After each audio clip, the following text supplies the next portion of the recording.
Well, good evening, this is Houndog Steve wishing you a very pleasant evening.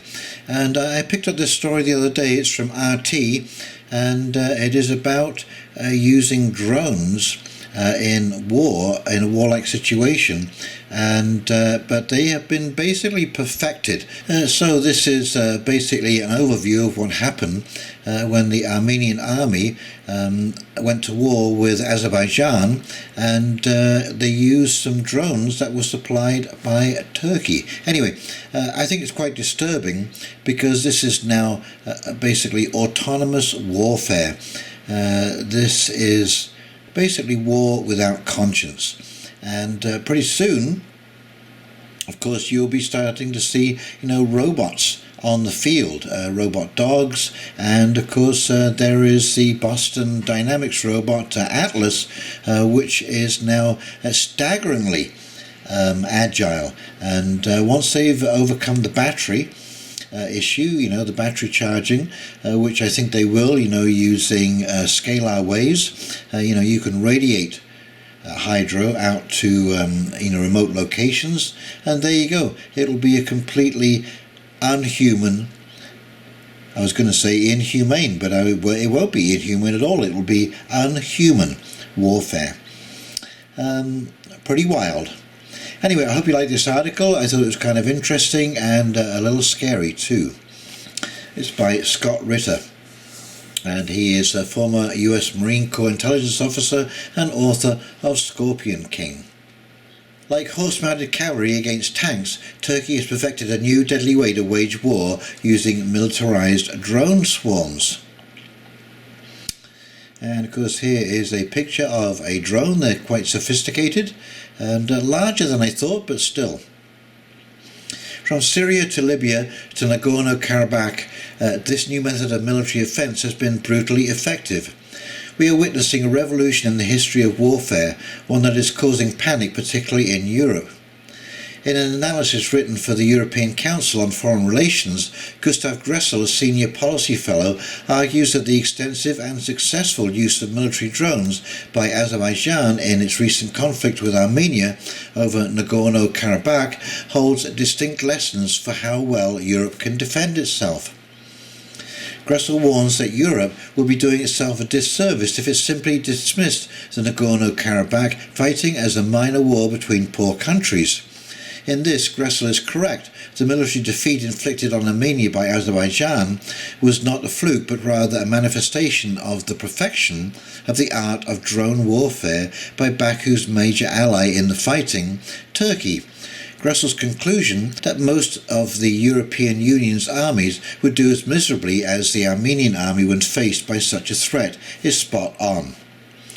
What happened to the Armenian army in its short but brutal 44-day war with Azerbaijan goes beyond simply losing a war. It was more about the way Armenia lost, and more specifically, how it lost. What happened over the skies of Nagorno-Karabakh, where Azerbaijan employed a host of Turkish and Israeli-made drones not only to surveil and target Armenian positions, but shape and dominate the battlefield throughout, can be likened to a revolution in military affairs, one akin to the arrival of tanks, mechanized armoured vehicles and aircraft in the early 20th century that eventually led to the demise of the horse-mounted cavalry. It's not that the Armenian soldiers were not brave or well trained and equipped. They were. It was that they were fighting a kind of war which had been overtaken by technology, where no matter how resolute or courageous they were in the face of the enemy, the outcome was preordained. Their inevitable death and destruction of their equipment, some 2,425 Armenian soldiers lost their lives in the fighting, and 185 T-72 tanks, 90 armoured fighting vehicles, 182 artillery pieces, 72 multiple rocket launchers and 26 surface-to-air missile systems were destroyed. A new kind of warfare. What happened to Armenia was not an isolated moment in military history, but rather the culmination of a new kind of warfare centered on the use of unmanned aerial vehicles, UAVs or drones. Azerbaijan's major ally in the war against Armenia, Turkey, has been perfecting the art of drone warfare for years. With extensive experience in full-scale modern conflict gained in recent fighting in Syria, February-March 2020, and Libya, May-June 2020, Over the course of the past decade, Turkey has taken advantage of arms embargoes imposed by America and others which restricted Ankara's access to the kind of frontline drones used by the US around the world, to instead build from scratch an indigenous drone manufacturing base. While Turkey has developed several drones in various configurations, two have stood out in particular, the Anka-S and Bayraktar. While the popular term for the kind of drone-centric combat carried out by Turkey is drone swarm, the reality is that modern drone warfare, when conducted on a large scale, is a deliberate, highly coordinated process which integrates electronic warfare, reconnaissance and surveillance, and weapons delivery. Turkey's drone war over Syria was managed from the Turkish 2nd Army Tactical Command Center, located some 400 kilometers away from the fighting in the city of Malatya in Turkey's Hatay province. It was here that Turkish drone operators sat and where they oversaw the operation of an integrated electromagnetic spectrum (EMS) warfare capability designed to jam Syrian and Russian air defense radars and collect signals of military value such as cell phone conversations which were used to target specific locations. For every dollar in losses suffered by Turkey, Syria lost approximately $5. The major systems used by Turkey in this role are the Corral jamming systems and a specifically configured Anka-S drone operating as an airborne intelligence collection platform. The Anka-S also operated as an airborne command and control system, relaying targeting intelligence to orbiting Bayraktar UAVs, which would then acquire the target visually before firing highly precise onboard air-to-surface rockets destroying the target. When conducted in isolation, an integrated drone strike, such as those carried out by Turkey, can be deadly effective. When conducted simultaneously with 4 or more systems in action, each of which is capable of targeting multiple locations, the results are devastating, and from the perspective of those on the receiving end, might be likened to a deadly swarm. The fighting in Syria illustrated another important factor regarding drone warfare: the disparity of cost between the drone and the military assets it can destroy. The Turkish Bayraktar and Anka-S UAVs cost approximately $2.5 million each. Over the course of fighting in Syria's Idlib province, Turkey lost between 6 and 8 UAVs for a total replacement cost of around $20 million. In the first night of fighting in Syria, Turkey claims, and Russia does not dispute, that it destroyed a large number of heavy equipment belonging to the Syrian army, including 23 tanks and 23 artillery pieces. Overall, Turkish drones are credited with killing 34 Syrian tanks and 36 artillery systems, along with a significant amount of other combat equipment. If one uses the average cost of a Russian-made tank at around $1.2 million and an artillery system at around $500,000, the total damage done by Turkey's drones amounts to some $57 million, and this number does not include the other considerable material losses suffered by the Syrian military, which in total could easily match or exceed that number. From a cost perspective alone, for every dollar in losses suffered by Turkey, the Syrians lost approximately $5.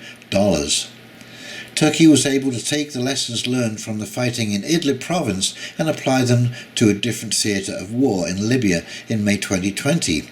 There, Turkey had sided with the beleaguered forces of the Government of National Accord, GNA, which was mounting what amounted to a last stand around the Libyan capital of Tripoli.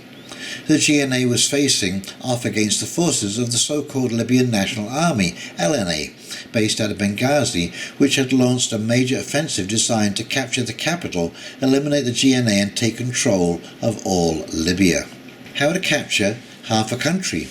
The LNA was supported by several foreign powers, including Egypt, the United Arab Emirates, and Russia, via Wagner Group, a private military contractor. Turkey's intervention placed a heavy emphasis on the integrated drone warfare it had perfected in Syria. In Libya, the results were even more lopsided, with the Turkish-backed GNA able to drive the LNA forces back, capturing nearly half of Libya in the process. Both the LNA and Turkish-backed GNA made extensive use of combat drones, but only Turkey brought with it an integrated approach to drone warfare. Observers have grown accustomed to the concept of individual US drones operating freely over places such as Iraq, Yemen and Afghanistan, delivering precision strikes against terrorist targets. However, as Iran demonstrated this past May, drones are vulnerable to modern air defense systems, and US drone tactics would not work over contested airspace. Likewise, the LNA, which made extensive use of Chinese-made combat drones flown by the UAE pilots, enjoyed great success until Turkey intervened. Its electronic warfare and integrated air defense capabilities then made LNA drone operations impossible to conduct, and the inability of the LNA to field an effective defense against the Turkish drone operations resulted in the tide of battle rapidly shifting on the ground. If anything, the cost differential between the Turkish-backed GNA and the LNA was greater than the $1 to $5 advantage enjoyed by Turkey in Syria. The big players, the US, Russia and China, are playing catch-up. By the time Turkey began cooperating with Azerbaijan against Armenia in September 2020, Turkish drone warfare had reached its zenith, and the outcome of the Nagorno-Karabakh was all but assured. One of the main lessons drawn from the Turkish drone experiences in Syria, Libya and Nagorno-Karabakh is that these conflicts were not fought against so-called poor countries. Rather, the Turks were facing off against well-equipped and well-trained forces operating equipment which closely parallels that found in most small and medium-sized European countries. Indeed, in all three conflicts, Turkey was facing off against some of the best anti-aircraft missile defense produced by Russia. The reality is that most nations, if confronted by a Turkish drone swarm, would not fare well. And the multiple deployment of drones is only going to expand. The US Army is currently working on what it calls the Armed Fully Autonomous Drone Swarm, or AFADS. When employed, AFADS will autonomously, without human intervention, locate, identify and attack targets using what is known as a Cluster Unmanned Airborne System Smart Munition, which will dispense a swarm of small drones that fan out over the battlefield to locate and destroy targets. China has likewise tested a system that deploys up to 200 suicide drones designed to saturate a battle space and destroy targets by flying into them. And this past September, the Russian military integrated drone swarm capabilities for the first time in a large-scale military exercise.